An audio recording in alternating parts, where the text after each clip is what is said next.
कुछ क्रिटिकल हैं, उनकी पूरी देखरेख हो रही है और जो बेस्ट पॉसिबल मेडिकल हेल्प उनको मिल सकती है वो लोग यहाँ मुहैया करा रहे हैं। और रोड पर क्योंकि वो हादसा, क्योंकि इसमें ऑयल टैंकर इन्वॉल्व था, इतनी आग लगी और बड़ा एक भीषण हादसा हुआ, मुझे लगता है कि इससे हम सब बहुत दुखी हैं। लेकिन मैं चाहूँगा कि इस पर हम लोग जांच अवश्य करें, किन कारणों से इतना बड़ा हादसा हुआ। अगर वहाँ पर ट्रैफिक नियम की बात है, रोड कंस्ट्रक्शन की बात है, इनकम्प्लीट कंस्ट्रक्शन की बात है, या हाईवे पे जिस प्रकार की सावधानी बरतनी चाहिए हमने नहीं बरती है, उसका अध्ययन करना पड़ेगा। क्योंकि जैसे आबादी बढ़ रही है, यातायात के साधन बढ़ रहे हैं, उसी तरह हमारे एक्सीडेंट्स बढ़ रहे हैं। और एक्सीडेंट्स न सिर्फ राजस्थान में, पूरे देश में बढ़ रहे हैं। लेकिन सरकारों को इस पर बहुत गंभीरता से ध्यान देना पड़ेगा कि हम सेफ्टी नॉर्म्स को हम फॉलो कर रहे हैं कि नहीं कर रहे हैं। अभी कुछ अखबार में मैंने पढ़ रहा था कि कुछ कमियां हैं, शायद उसमें पुलिस डिपार्टमेंट है या परिवहन डिपार्टमेंट है, कहीं पे हम लोग सड़कें खोल देते हैं इनकम्प्लीट काम पर, कहीं फ्लाईओवर पूरे बनते नहीं हैं। और वो जो जंक्शन है वहाँ हमेशा ही बहुत महीनों से जाम लगता था, कई बार मैं भी जाम में फंसा हूँ।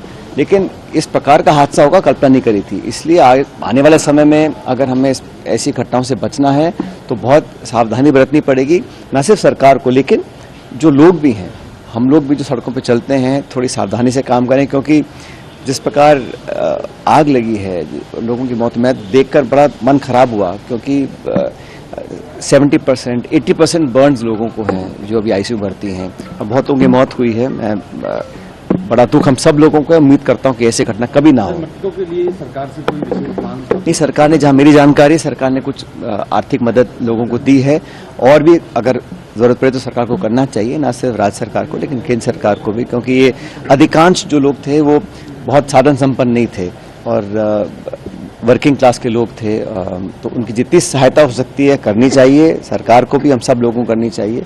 लेकिन ये 14 लोगों की अब तक मौत हो चुकी है और काफ़ी लोग अभी और क्रिटिकल हैं। कितने और बच पाएंगे ये डॉक्टर साहब नहीं बता पा रहे हैं। लेकिन किसको मानते हैं? देखो, इसमें जांच करनी चाहिए कि इसमें कौन जिम्मेदार है, वाहन चालक है या लापरवाही हुई है, कहीं ओवरसाइट हुई है, कहीं सेफ्टी नॉर्म्स का उल्लंघन लोगों ने किया है, कौन लोग इन्वॉल्व थे, इस पर तो जांच पूरी होनी चाहिए।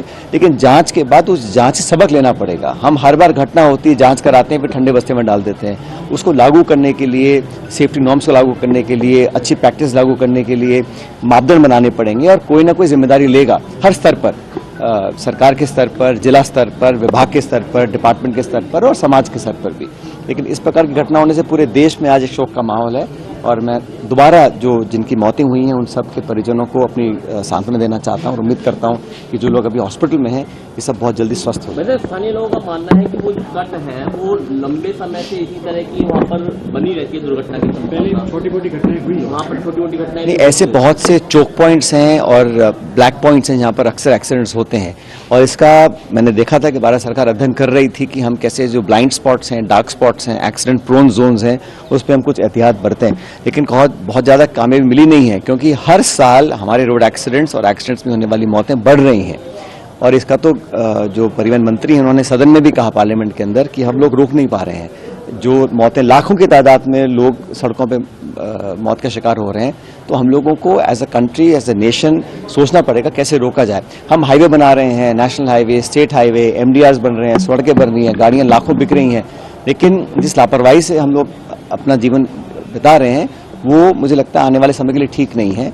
लेकिन इतना बड़ा अगर हादसा हुआ है तो इसमें निश्चित रूप से एक ट्रांसपेरेंट, निष्पक्ष इंक्वायरी हो, सिर्फ दोष डालने के लिए नहीं, सबक लेने के लिए। क्योंकि अगर आज हुआ है कल भी हो सकता है। लेकिन आप सही कह रहे हैं, वो जो पॉइंट है वो पूरे जयपुर हम सब जानते हैं बहुत दिनों से था वो, तो क्यों उसको टाइम पे पूरा नहीं किया गया, कौन उसके जिम्मेदार थे, कंस्ट्रक्शन में कौन इन्वॉल्व थे, कौन सी एजेंसी थी, कौन सा डिपार्टमेंट था, कौन सा ठेकेदार था और कौन सा पुलिस, यातायात, इन सब लोगों को पूरी जांच करने के बाद तथ्य का पता करना पड़ेगा।